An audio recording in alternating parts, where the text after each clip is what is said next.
Hello everyone, it is Jozu again and we are back with another Raid Shadow Legends video. I do apologize in advance because of my voice since I'm a little bit sickish, but yeah, let's go ahead. Let's see what we have for today's video.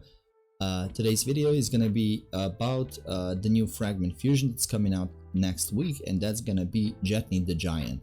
So this is gonna be a Barbarians champion, attack based legendary. And just looking at her design, she looks amazing. I mean, a lot of barbarians do look amazing, and hopefully in the game her model is gonna be huge. Like, she is JETNI the Giant, so hopefully her model is gonna be huge. Without further ado, let's go ahead, let's take a look at her skills. Let me move myself over a bit. Yeah. And her A1, Splinter Steel, attacks one enemy 2 times. The first hit has 30% chance of placing a stun debuff for 1 turn. That goes up to 50% chance when booked. The second hit has a 50% chance when booked of placing 60% decreased defense debuff for 2 turns. So kinda solid A1, but nothing special in my opinion. Let's go ahead, let's take a look at her A2, Barrier Breach, attacks all enemies, will ignore 20% of each target's defense. Okay, so that is a little bit better.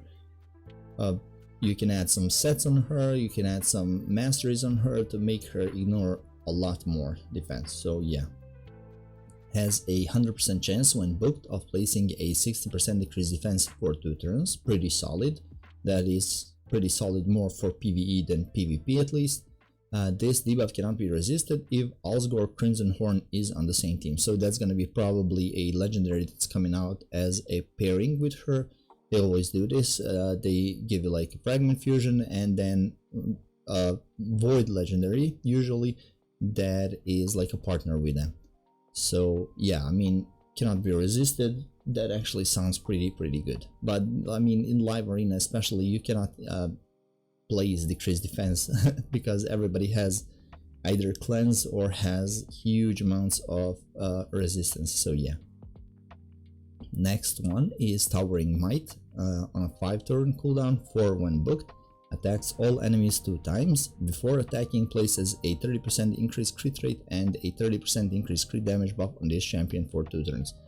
This means that you can actually build her pretty easily. You can actually build her with 70% crit rate and pump up as much attack and crit damage as possible on her with maybe something around 300 accuracy. Grants an extra turn if this attack kills an enemy when Alsgore Crimson Horn is on the same team. So she actually does work pretty well with Alsgore.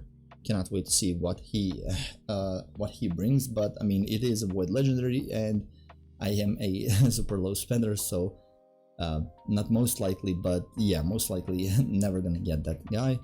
And next one is Nowhere to Hide, inflicts 20% more damage against targets under shield buffs, will ignore shield buffs if Alsgore is on the same team. So she's gonna be cracking them shields. How couldn't she with with all these weapons that she possesses? So yeah, I mean, overall I am 100% going for this fusion. I mean, I don't have a lot good legendary champions from Barbarians faction, so yeah, I'll most likely go for this fusion.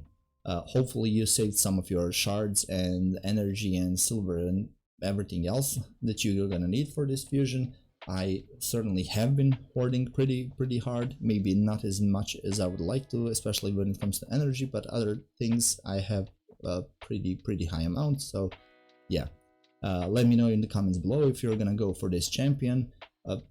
If you are like someone who started the game a couple months ago, I would definitely advise you to go for this champion if you do have some resources, if you have been hoarding. So yeah, thank you guys for watching, hope to see you in the next one. See ya.